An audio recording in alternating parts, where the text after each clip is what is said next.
wararka wadooyinka barnaamijyada waxyaabaha ka dhacaya inta badan waxa ka helisa goobaha Facebook iyo YouTube aan ku leenahay nabad iyo cadaalad.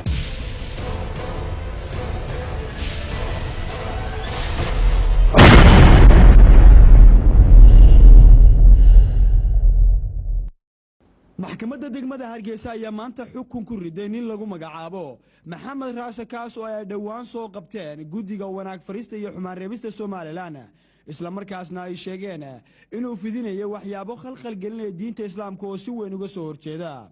gudoomiyaha maxkamadda degmada Hargeysa Cabdirasaaq Maxamed Xirsi Beergel ayaa goobta ka akhriyay go'aamada ay soo saartay maxkamadda degmada Hargeysa. محمد راسة حسين هنا شارين بالجلهام ودادي سطاي صدحي الحدنتين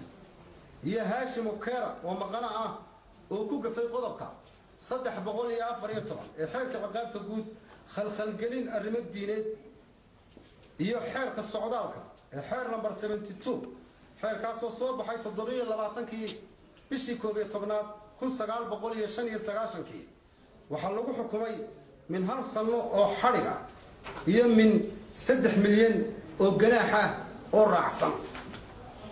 kadib markuu soo ilaaday go'aamada ay maxkamaddu ku dhawaaqday ayaa waxa arintaasi si weyn uga biyadiiday oo warbaahinta kula hadlay afaafka hore ee maxkamadda degmada Hargeysa ku xigeenka xeer ilaaliyaha guud Cabdirasaaq Maxamed Maxamuud iyo waliba gudoomiyaha guddiga wanaag farista iyo xumaan reebista Soomaaliland Cabdiraxmaan Maxamed Cabdalle iyo mas'uul ka socda wasaaradda diinta iyo awqaafta Soomaaliland oo iyagu go'aamadaasi dhaliilay. magacaygu waa Cabdiraxmaan Maxamed Maxamuud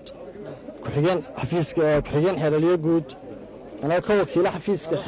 حرالية جود وعلى يسرى محكمة دور شوجة يكون كلام مقنعة عن قصة إني إن خلق الجنين دين الإسلام كا كرها السنة أو ذات كديان كان بقية كله لأمسيهين يسرى عن محكمة دور تي كعدة إني سب وحدة وبقول كذا بقوله إنه كوجا في قلبه عن قصة إني waxaanu keenay maragyo iyo cadeymo marag muujinaa waxaanu filaynaa maxkamaddu inay nagu xukunto eedaysanaha ciqaab culus maadaama uu duulimaad ku ahaa deegaankan iyo dadka ku nool iyo diinta islaamkaba khalkhalgelin diineedna uu waday oo aan dadku kala jabaan oo isku dhacaan xagga nabadgelyana khatar ku ahayd sidaa darteed maadaama maxkamaddu kow xukunka aanu arkayna inuu xukun khafiifa ahaa حكم يرو قفيفنا لو حكمي sidoo kalena aanu ka baqaanay imika inta laga yibiyo xarigii